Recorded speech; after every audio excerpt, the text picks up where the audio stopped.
Hell no! What's up, my cool dudes? I'm DualingDude, and welcome to my draft analysis for PLC Season 2. If you do not know what the PLC is, it is practically a Pokemon sports league like the UCL, the GBA, the MPL. Okay, so basically what happens in this season is 10 weeks, then there's the playoffs.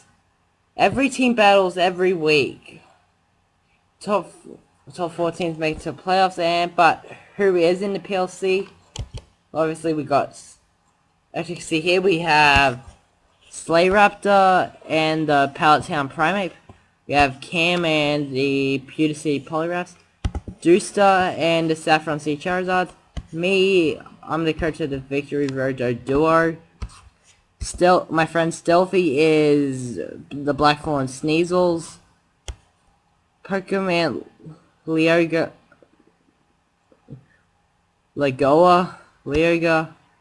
is the Cianwood Skarmories. Maxi2, another good friend of mine, is the Violet Sea Heracross, and Boomer is the Cherry Grove Clefairs. Okay guys, for the drafting process we actually had to draft one Mega Evolution each. Then we had to draft 3 Pokemon from the rest of the main tiers, being OU, RU, NU. We had to draft 3 Pokemon from those 4 tiers and a Mega. And the Mega I chose was Mega Sableye. I'm so sorry guys, I could not find a good I could not find an animated Mega Sableye picture. But reasons for I picked Mega Sableye: it has Magic Bounce, its defense, special defense get an increase, it has plenty of coverage, and has access to Recover and Taunt. Next up, for my first RU Pokemon, Excadrill. I chose Excadrill because it's a spinner, it's really hard with Stab Earthquake, and it can deal with the Fairy types, which obviously Mega Sableye is weak too. Next, Landorus Farian. Landorus Farian has Intimidate, Earthquake, and it has Initiative. Now both these 2 Pokemon were actually in my draft Season 1. They both worked out really well for me, so I'm glad they're back for Season 2. Next up, Gardevoir.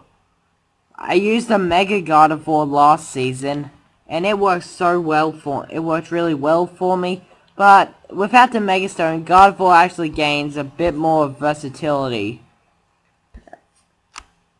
Okay, and that goes well with its diverse move pool, being it has access to Psyshock, Moonblast, Thunderbolt, Energy Ball, Focus Blast, Shadow Ball. It can even be ran physical if you really want to. Dropping down into UU, I spotted it, Chandelure. Now, Chandelure has Flash Fire, it's really fast, it hits really hard, and it's got coverage in Psychic, Energy Ball, what else? You can even run a few. I've got a couple of funny sets I want to try and mine as well. So, yeah, Chandelure. Next, UU Pokemon. This is one of the Deuce has vowed vengeance. Deucer himself has vowed vengeance on me for this pick. That is Mamoswine. Now, Mamoswine, if you did not know, has the ability Thick Fat, which actually makes it take 50% less damage from fire and ice attacks, which Mamoswine is kind of weak to. Now, other reason I put Mamoswine in my draft, I just randomly picked Pokemon. It's practically how I drafted. I figured out what I wanted to draft before the actual drafting process, just so I had a clear idea. What happened was I had put tons of Pokemon in, then I realized I had a huge weakness to grass. I had a huge weakness to weakness to flying. And Mamoswine was a bit of a weakness to Dragon. Mamoswine was what I needed to cover that weakness. It's got Icicle Crush, Ice Shot for priority, gains access to knockoff. What more could you want in a Mammothswine? Final UU Pokemon, one of the best Pokemon introduced in Gen 6, is Goodra. Now Goodra is very bulky. It has access to Gooey and Sap Sipper. It can be run physical or special depending on the EV spread, and it has a diverse move pool with tons of coverage. Like Thunderbolt, Flamethrower, Ice Beam, Sludge Wave, Sludge Bomb. Hello? Anyway, next up, we have Ambipom. Seriously, this thing is too good for this tier. Smogon, can you just, please, suspect test Ambipom? That's all I want. It's got Technician. Technician gives it a 50% power boost to all moves under 60 power. So Fake Out is going to be doing a lot. It also has access to U-Turn. It's got plenty of coverage. So next RU Pokemon is Rotom-Mow. Rotom-Mow has access to Will-O-Wisp. It's fast. It's got Volt Switch for initiative. It's got Leaf Storm. It's just really good. It's just such a good Pokemon. You can't have Rotom. You can't. I also needed a Grass type by this stage. And Rotom-Mow was just there. I already had my main fire type in Chandelure, so I did not actually want to go Rotom Heat. Even if I changed my mind too late, Kinder already took it. So I lucked out there if I didn't want to. Kinder already took Rotom Heat, so if I wanted to change my mind, it was too late. Either way, next final RU Pokemon I have is my good friend Jellicent. Now, Jellicent has, I think it's 110 base special attack stat, which is really good. I honestly am surprised I don't see this thing used offensive. It's got high special attack, great special defense, great defenses, and Pringles. Okay.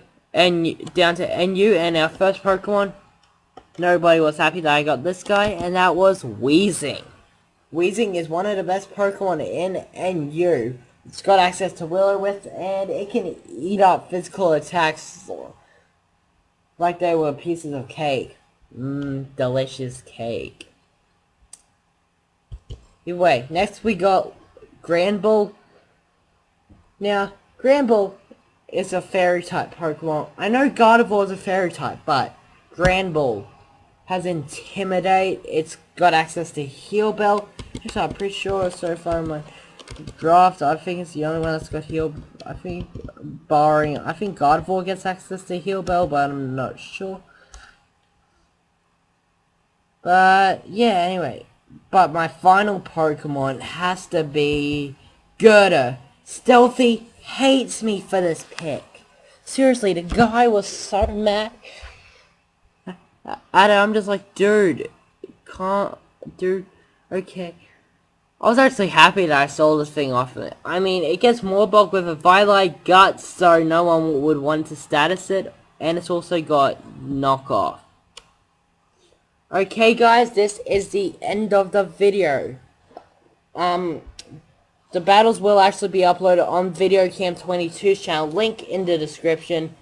I'll also be posting, later in the week, I'll be posting my team for week 1 on this channel. And I hope to see you guys next time.